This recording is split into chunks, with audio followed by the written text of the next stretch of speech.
आपण पाहत आहात तेज तुफान न्यूज, न्यायिक व निर्भीड बातम्यांचे सर्वांचे आवडते नेटवर्क।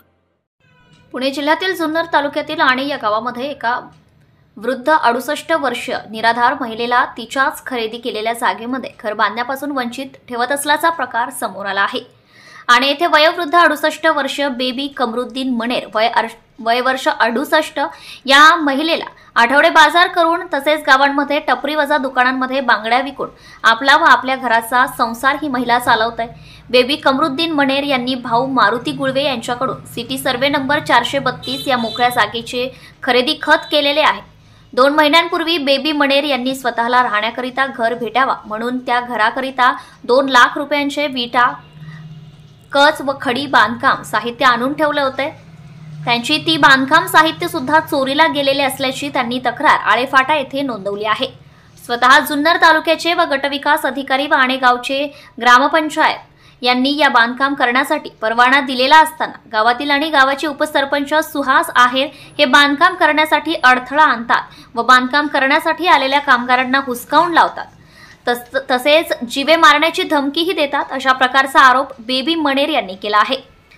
जागेचे मूळ मालक भाऊ मारुती गुळवे यांनी सदर जागा बेबी यांना विकली आहे व चिरंजीव गंगाधर गुळवे हे स्वतः बेबी यांच्या बाजूने उभे राहतात की मनेर यांची ही जागा आहे, त्या जागेमध्ये तुमचा कुठलाही हिस्सा नाही किंवा तुमच्या जागेचा तिकडे काही भाग येत नाही हे सांगून सुद्धा उपसरपंच आहेर ऐकत नाहीत।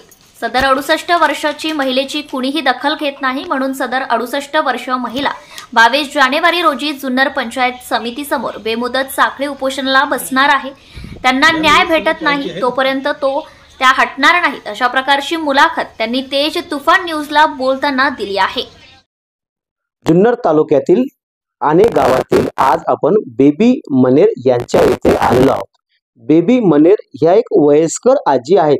वय वर्ष 68 यांचं आता वय आहे आणि त्यांच्या गावामध्ये छोटंसं बांगडीचं दुकान, टपरी वजा दुकान आहे। ते दुकान चालवून ते स्वतःच्या कुटुंबाचा उदरनिर्वाह करत असतात।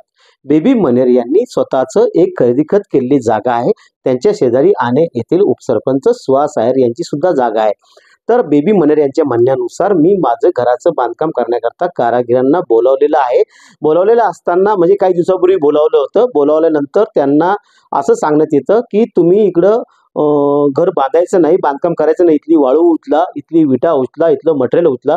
त्यांच्या कारागिरांना धमकावण्यात येतं। आपण त्यांच्याशी बोलणार आहोत की नेमकं त्यांनी त्यांच्या तुटपुंज्या कमाईवर जे बांधलेले जे काही बांधकाम करण्याकरता आणलेलं साहित्य आहे हे साहित्यामुळे त्यांना त्यांचं घर बांधू दिलं जात नाही। त्यांना घर बांधल्यापासून खरंच वंचित ठेवलं जातं का काय? आपण त्यांनी असं त्यांना रोखल्यानंतर त्यांना काही कारागिरांना धमकी दिल्यानंतर सुहास आहेर यांनी त्यांना धमकी दिली असं त्यांचं म्हणणं आहे। मी आळेफाटा पोलीस स्टेशनला तक्रार केली परंतु आळेफाटा पोलिसांनी माझी तक्रारीची दखल घेतली नाही। त्यांनी तक्रार दाखल करून घेण्यात यावी। मला जीव मारण्याची धमकी आलेली आहे, माझ्या कारागिरांना जीव मारण्याची धमकी आलेली आहे। आपण त्यांच्याशी बोलणार आहोत। काय प्रकार झाला नेमका? मी आहे ना 2010 ला भाऊ मारुती गुळवे यांच्याकडून जागा खरेदी घेतलेली आहे आणि त्यानंतर 2018 ला मी ते बांधकाम सुरू करण्यासाठी प्रयत्न केला। वाळू आणली, लोखंड आणलं आणि 1000 वीट आणली। त्यानंतर त्यांनी काय केलं की मला बांधकाम करायचं नाही, माझी जागा इकडे निघतीये असं सांगून मला बांधकाम करण्यास जे कारागीर होते त्यांना धमकी दिली। मी पोलीस स्टेशन आळेफाट्याला गेले तर त्यांनी माझा अर्ज घेतला आणि ते म्हटले की हे काही आमच्या अखत्यारात नाहीये, हे महसूल खात्याकडे आहे। आणि त्यानंतर मग मी गप्प बसले, म्हटलं जाऊ दे आता काही पोलीस स्टेशनही आपली बाजू घेत नाही किंवा काहीच नाही। त्यामुळं नंतर मग मी आता तारीख 27/9/2024 ला पुन्हा पोलीस स्टेशनला अर्ज दिलेला आहे की ह्या व्यक्तीपासून मला बांधकामास अडथळा येतो। ते एका कारागिराला तुमच्या जागेत काही अतिक्रमण झाले का? अतिक्रमण नाही झालेलं पण तो म्हणतो माझी जागा इकडे सरकती म्हणून तुम्ही इथं बांधायचं नाही। हा, तुम्ही इथं बांधायचं नाही, माझी जागा आहे।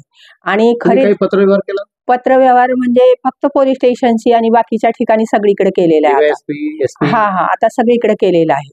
तर त्यानुसार मग आता सुद्धा त्याचं काय म्हणण्यात आणि ते खरेदी खत दाखवतच नाही, फक्त नुसतं तोंडीच म्हणतो। माझं खरेदी खत आहे, सिटी सर्वेला नोंद आहे, ग्रामपंचायतला, आणि त्याचं खरेदी खत झालेलं आहे परंतु त्याची ग्रामपंचायतला नोंद नाहीये कारण त्याचं जी जागा आहे बांधकाम ते अतिक्रमणामध्ये आहे आणि तिथं आता काही मागणी काय? आता मागणी अशी आहे की माझ्या जागेवर मला बांधकाम करावायचं आहे, परंतु हा म्हणजे उपसरपंच मला अडथळा आणतात, माझ्या बांधकाम कारागिरांना धमकी देतात आणि तोच प्रकार 27/9/2024 झालेला आहे. मी सगळे खड्डे आम्ही केलेले होते. 27 केले 2 खड्डे, 28/9 बांधकामाकरता खड्डे केले आणि तर त्याचे वडील आले संध्याकाळी 27-28 तारखेला, शनिवार होता आणि त्यावेळेस त्यांनी त्या बांधकाम कारागीर होते ना त्यांनाही दम दिला, ते जे कॉन्ट्रॅक्टर होते त्यांना पण दम दिला आणि बांधकाम करायचं नाही असं सांगितलं. मग काय केलं त्याने 29/9 रविवार होता, त्या दिवशी दुपारी 3 वाजता ते सगळे JCP आणून ते सगळे खड्डे बंद केले. त्यानंतर मटेरियल काय चोरी जातं तिथलं? हो जातं. पहिलं जे आणलेलं होतं ना मी माझं मटेरियल, तर ते माझं सगळं असंच चोरीला गेलं बघा. वाळू तसं त्याच्यात नमूद केलेलं आहे मी की माझं मटेरियल किती रुपये रकमेचं मटेरियल? 2 लाख रुपयाचं मटेरियल. माझ्याकडे पावती सुद्धा आहे ती की मी घेतलेलं 4 ब्रास वाळू, 1000 वीट आणि लोखंड अशा प्रकारचं. एकीकडे महाराष्ट्रामध्ये विविध प्रकारचे हल्ले, विविध प्रकारच्या घटना, कुठं खून, अशा प्रकारच्या घटना महाराष्ट्रामध्ये घडत आहेत. परंतु जुन्नर तालुक्यातील या किल्ले शिवनेरीच्या भूमीमध्ये या अनेक गावामध्ये, हे जुन्नर तालुक्यातलं अनेक गाव आहे आणि या अनेक गावामध्ये एक 68 वर्षीय व्यक्ती जे आपल्या बरोबर आहेत, बेबी मनेर, त्यांचे पती जे आहे अंथरुणाला अक्षरशः खेळण्यासारखे जमा आहे, ते कुठलीही कमाई करत नाही.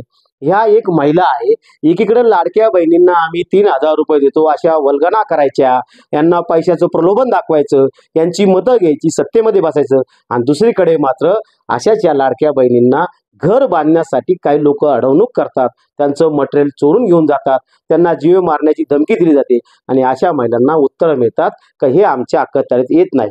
तर आमची तेज तुफान न्यूज मार्फत आळेपाटा पोलिसांनाही आमची विनंती आहे की या महिलेची दखल त्वरित घ्यावी आणि सदर ज्या वयोवृद्ध महिला आहे यांना न्याय मिळावा, तरच पुढे जुन्नर तालुक्यामध्ये या आपल्या ग्रामीण भागामध्ये, या अनेक भागामध्ये पाणी नाही अक्षरशः प्यायला आणि या स्त्रीचे 2 लाख रुपयांचं साहित्य अक्षरशः चोरून नेलं जातं. ते कोणी चोरून नेलं याची चौकशी व्हावी. त्यांच्या बांधकामामध्ये जे अडथळा आणतात त्याची शहानिशा करून, आपण पूर्ण शहानिशा करून काय असेल ते आपल्या अखत्यारीत कारवाई करावी, अशी मागणी बेबी मनेर यांनी केलेली आहे. आण्याहून अयूब शेख, तेज तुफान न्यूज, जुन्नर, पुणे. बेबी मनेर यांचं 22 तारखेला जुन्नर तालुक्यातील पंचायत समिती कार्यालयासमोर आमरण उपोषण होणार आहे. काय म्हणणं आहे तुमचं? नेमकं कधी उपोषण आहे? माझं उपोषण 22 तारखेला 22/1/2025 आहे. अगोदर मी 2 लेटर दिलेले आहेत आणि त्यानुसार आता हे 3रं लेटर मी उपोषणाचं दिलेलं आहे. किती दिवस उपोषण असणार आहे?